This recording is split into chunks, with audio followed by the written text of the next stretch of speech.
говорю, но все равно не сказать не могу. Апартаменты, будучи тоже главой администрации, с администрации президента России ко мне 2 раза приезжали, обсуждали этот вопрос. Ну, мое мнение им интересно было. Но, честно говоря, ну, оно как-то соблазнительно, оно звучит соблазнительно, смотрится соблазнительно. Если ты не готов и не стойкий, можно сразу за этим вопросом побежать, сломя голову и набить себе шишки. Но с другой стороны, понимаете, я человек, ну, прошедший войну, наверное, это не секрет, здесь многие здесь сидящие такие коллеги наши то же самое прошли. Наши деды проходили, наши ихние отцы проходили. У нас проблема всегда была то, что вот, открытая душа абхазов, плюс заинтересованность материальная, как всегда, как мы любим делать. Сперва мы абсфора ставим, потом сразу за ним материальная часть идет. Мы это, сейчас не в обиду сказано, первых армян мы поселили в селе Мцара, просто в селе одном. Сегодня, если вот здесь Тимур Хухутович говорил, и на самом деле в этом смысле я с ним солидарен. Мы реально должны перепись населения сделать. Это правильно и экономически, политически, значит, демографическая, какая у нас ситуация, мы будем знать. Мы армян поселили от души, без задних мыслей, в селе Мцар, одно село. Сегодня они, извините меня, но практически с нами соревнуются в численности в Абхазии.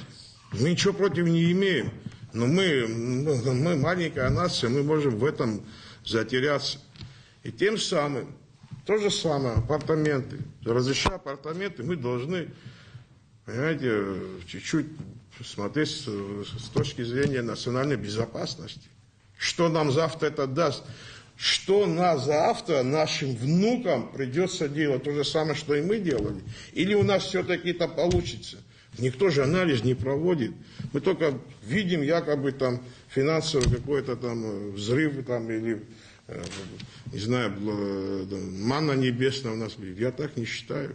Это надо, такой вопрос очень тонкий вопрос. Потом, прежде чем это разрешить элементарно, если даже мы по этому пути пойдем, а что у нас сделано для того, чтобы апартаменты разрешить? Александр Георгиевич, у нас до сих пор, я же не раз, не два говорил, у нас что, земельный кадастр сделан, что ли? У нас что, определено, где что можно сделать, что ли? Нет. Давайте хоть это закончим. Что к любому делу, чтобы прийти, мы должны быть последовательны. Давайте закончим кадастр земельный. Это же самое главное. Ценность в Абхазии – это наша земля. Она не продается, но она может быть продуктивна. По апартаментам. Я вот здесь чуть-чуть вот с аналогом, одну вещь я вам сказал, этим же хочу и завершить. Если мы законодательно закрепим все, вот то же самое, у нас будет земельный кадастр, мы определим зональность первого долга, потом квотирование. Естественно, это закрепим тем, что не имеют права там они быть потом избираться, быть избранными и так далее, чего мы больше всего опасаемся. Александр Георгиевич, нашим чиновникам беспределом, я что, могу надеяться, что завтра они не найдут способ это все перелопатить, обойти и сделать? Мы же это сплошь и рядом это видим, слушайте, посмотрите. Кому доверять такой документ? Ну, грубо говоря, на 10 тысяч там апартамент мы сделаем. Что-то не выльется в 40 тысяч завтра. Кто гарантию нам даст? Никто не даст. Вы посмотрите ответ прокуратуры, который они дали Айдгюллеру и еще двум организациям. Что вы спасли Беслана Куправа, потому что вы не ратифицировали договор, а то он попадал бы под уголовное дело. Это что за бред? Это что вообще? О чем речь идет? Мы, оказывается, Беслана Куправа спасли вообще. Вы в курсе? Вы считали это? Я вас прошу, почитайте. Я думаю, что будете смеяться, а потом будете горевать вообще, что такая ситуация. То есть они такой отдали нам ответ. Что да, есть нарушения по Пицунде, все есть, но из-за того, что ратификацию мы не приняли как парламент, мы спасли Беслана Куправа, а то вступало бы действие, уголовное дело по отношению к нему. Если мы, то есть попытка к действию было, а действия нету, потому что не ратифицировали, оказывается. Вот такое, вот с такими людьми, вот с такими чиновниками, такие вопросы. А? Да. Нет, я юрист, но я не практикуюсь, но я юрист, да. Ну, теорию чуть-чуть знаю.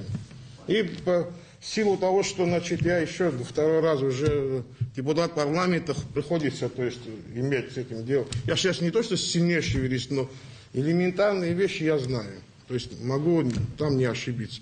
Я, наверное, много сказал, но... И последнее. Если я зерно здесь увижу, конечно, я как экономист здесь не могу присутствовать. Во-первых, это неправильно. Сидеть и здесь умничать, как экономист, я не буду. Естественно, мы как Айдгулар кого-то делегируем, экономиста. Они будут заниматься. Будет там политический вопрос. Естественно, руководители, наверное, будете звать, если мы к этому вообще придем.